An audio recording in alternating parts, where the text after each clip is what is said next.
اعوذ باللہ من الشیطان الرجیم۔ پناہ مانگتا ہوں میں اللہ کی شیطان مردود سے۔ بسم اللہ الرحمن الرحیم۔ السلام علیکم ورحمۃ اللہ وبرکاتہ۔ دوستان محترم، خطیب الاسلام حضرت علامہ مولانا مشتاق احمد سلطانی صاحب کا ابھی انتقال ہو چکا ہے۔ کچھ لوگوں نے یہ انکشاف کیا ہے کہ علامہ مشتاق احمد سلطانی صاحب نے کرونا ویکسین لگوائی، جس کی وجہ سے علامہ مشتاق احمد سلطانی صاحب کا انتقال ہو گیا۔ اس سے تمام حقائق سے پردہ اٹھائیں گے کہ کیا واقعہ ہی ایسا تھا، یا کہ علامہ مشتاق احمد سلطانی صاحب کی ڈیتھ کیسے ہوئی، کیا واقعی انہوں نے کرونا ویکسین لگوائی جس کی وجہ سے علامہ مشتاق احمد سلطانی صاحب کا انتقال ہوا۔ اس تمام پروسیسر سے حقائق سے پردہ اٹھائیں گے، لیکن اس سے پہلے گزارش کہ اگر آپ نے ابھی تک ہمارا چینل سبسکرائب نہیں کیا تو ہمارے اس چینل کو کریں سبسکرائب اور بیل آئیکن کو دبائیں تاکہ اس طرح کی لیٹسٹ اور نئی سے نئی ویڈیو آپ تک بآسانی پہنچ سکے۔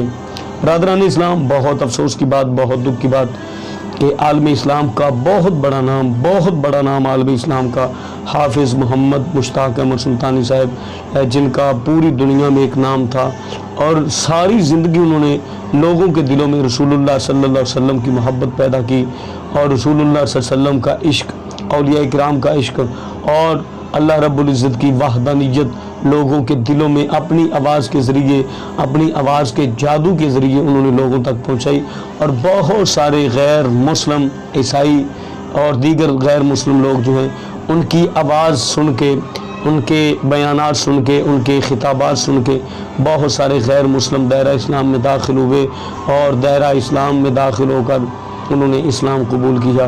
لیکن افسوس کی بات یہ ہے کہ آج وہ ہم میں نہیں رہے، اس دار فانی سے پردہ کر چکے ہیں۔ تو لوگوں کا کہنا ہے کہ انہوں نے کرونا ویکسین لگوائی جس کی وجہ سے ان کا انتقال ہوا، لیکن ایسا کچھ بھی نہیں ہے، یہ صرف اور صرف جھوٹ ہے، یہ جھوٹ پر مبنی ہے یہ خبریں، ایسا کچھ بھی نہیں ہے۔ وہ کافی عرصے سے علیل تھے، جب میری ان سے بات ہوئی تو اس وقت بھی وہ علیل تھے، ان کی طبیعت بہت زیادہ ناساز تھی، خراب تھی، تو وہ بیمار تھے، جس کی وجہ سے آج وہ اس دار فانی سے رحلت فرما گئے۔ تو آپ سب ان کی بخشش، مغفرت اور درجات کی بلندی کے لیے دعا کریں۔ وہ ایک پکے سچے عاشق رسول تھے، اور ساری زندگی دین اسلام اور رسول اللہ صلی اللہ علیہ وسلم کا پیغام اپنی آواز کے ذریعے، اپنی آواز کے جادو کے ذریعے لوگوں کے دلوں تک پہنچایا اور لوگوں کے دلوں میں اتارا۔ ہم دعا گو ہیں کہ اللہ رب العزت سلطانی صاحب کے درجات بلند فرمائے، ان کی بخشش و مغفرت فرمائے۔ آمین فی امان اللہ۔ اللہ حافظ۔